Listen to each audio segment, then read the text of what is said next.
যারা ফেসবুকে লাল করেছিল তাদের জীবন লাল করে দেবে আওয়ামী লীগ। জুলাই অভ্যুত্থান দিবসের আলোচনায় এমনটাই বললেন বাংলাদেশ জাতীয় পার্টির চেয়ারম্যান ব্যারিস্টার আন্দালিব রহমান পার্থ। এই রাজনীতিবিদ বলেন, দেশের কোটি কোটি মা মনে করছেন আওয়ামী লীগ ক্ষমতায় থাকলে তাদের সন্তানেরা নিরাপদ নয়। আন্দোলনে অংশ নেওয়াদের অনেকেই আতঙ্কে আছেন, ভিডিও দেখে শনাক্ত করে তাদের হত্যা করা হতে পারে।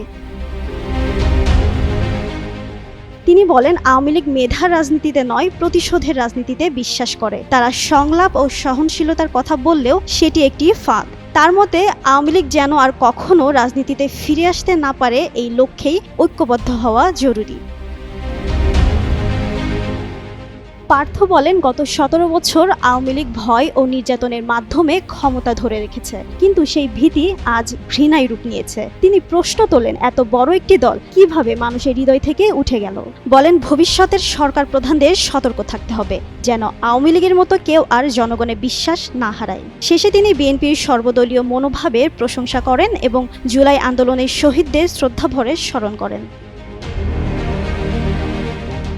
জিন্নাত আরা ঋতু, যুগান্ত নিউজ।